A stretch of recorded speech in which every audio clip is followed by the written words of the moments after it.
So this weekend I was at Fort Ticonderoga taking pictures of the reenactment that they had running this year. Walked down to the garden because I wanted to get a picture so I could talk to you guys about bokeh this time around. So here we have a photograph of a flower with a brick wall. This was at 70 millimeters, 1/80th of a second at f20. I wanted to make sure that I got, it's overkill, but I wanted to make sure that I got everything completely in focus. So this is what happens when you have a greater than 50 millimeter focal length. The wall is actually looks closer than it does in real life. And with the f being as high as it is, you can see everything is in focus. So other than the color of the plant, there's nothing there to really, or the color of the flower, there's nothing there to really draw your attention. Now let's contrast that to this image. This was shot at 1/2500th of a second because I dropped it down to f2.8. Now look at what is and is not in focus. The background, which you would assume would be out of focus, that wall looks out of focus, but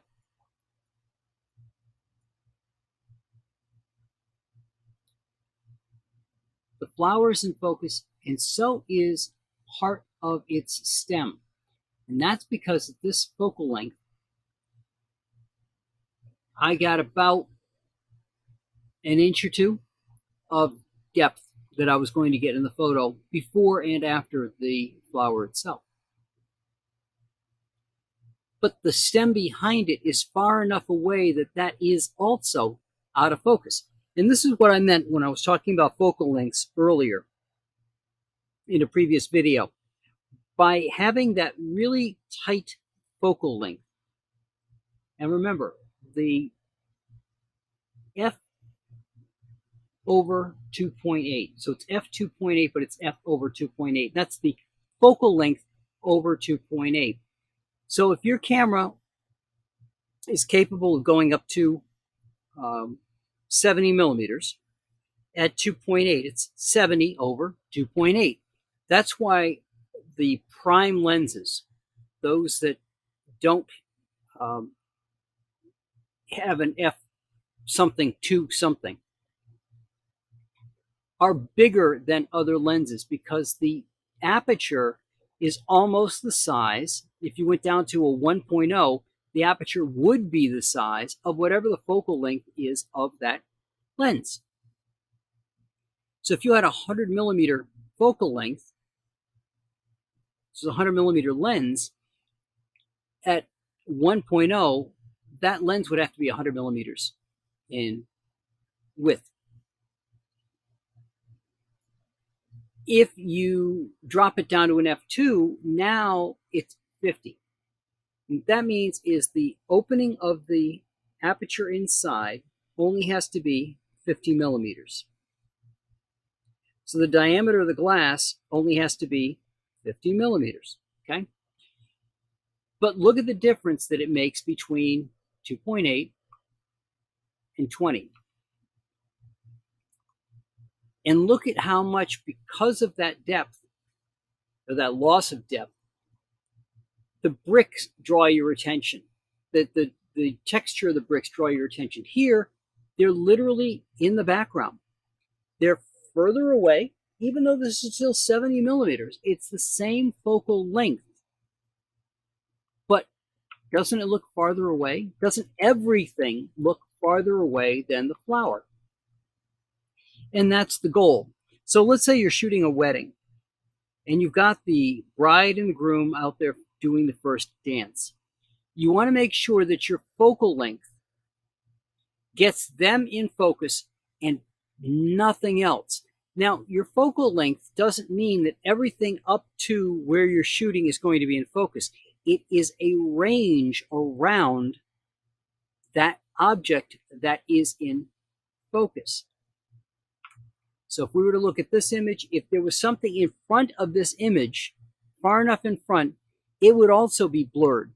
And that's the advantage of doing this in Lens as opposed to trying to do this with software afterwards. So if we go back to this image and we go into develop mode in Lightroom and we try to do a mask, I don't know if it's going to work with a flower or not, but we're going to say, okay, give me the subject. We'll let it detect and see if it can find the flower. Now, it might take the entire plant up as the subject. Oh, it did a very interesting job here. It grabbed the flower and part of the stem. So now if we invert this, so we don't care about the flower, we care about everything else. Now let's see if we have anything on here that would allow me to blur it. So if I take clarity or sharpness, let's take sharpness and bring it down. And take clarity and bring it down. It doesn't look the same.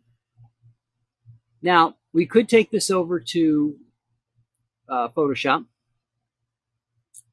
have Photoshop pull up the subject. All right, that's kicking it off and kicking it back on. It doesn't look the same as that. Lighting, everything else is different, obviously, because of the shutter that was done for the two images. Yeah, it thinks it lost its mask. Okay, there we go.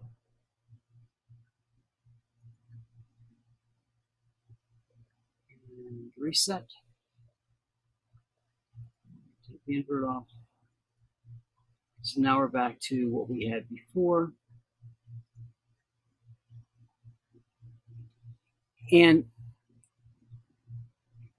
again, you can try to have the computer figure out the subject, or you can take the time to hand paint a mask over what you want to keep. And again, probably better off in Photoshop for doing this. Not really seeing a lot in here. I do most of my stuff over in Photoshop for that kind of work. I'm not seeing much in the way of here for a Gaussian blur. But if I were in Photoshop, I would pull it up in Photoshop. I would select out the subject. I would use a Gaussian blur for everything other than what I wanted. But think of a couple dancing. It is so much easier and better to just shoot the image correctly. Get that blur around the subject and not have to worry about it in post. In post, you can worry about adding a little more contrast to it or punching up the colors or something. Worry about that in post, not having to worry about whether your subject is properly in focus. So to me, I am a big fan of bokeh. I like letting the sharpness of my subject help tell the story and to bring that clearly into focus so that you know exactly what I'm trying to get a picture of. So that's what I got for you this week. Again, Photoshop is easy to do the exact same thing that you just saw me do here. You load it into Photoshop, tell it to select its subject. Should do approximately what we did here, which was select the flower.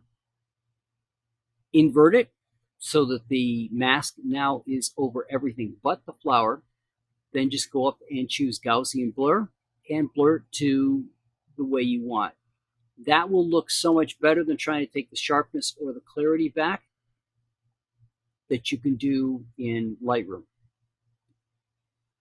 So it's a simple way to attract the eye to what you want them to be looking at. Again, here I look at this image and the wall just pulls my attention. Part of it is the fact that there's such a gap in these bricks, and this was intentionally made this way, but there's such a gap in the bricks to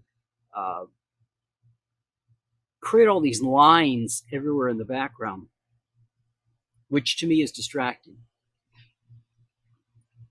And the stalk being directly behind the flower also draws away from that. Now, we didn't talk about the stalk so much, but you can see the stalk here behind it.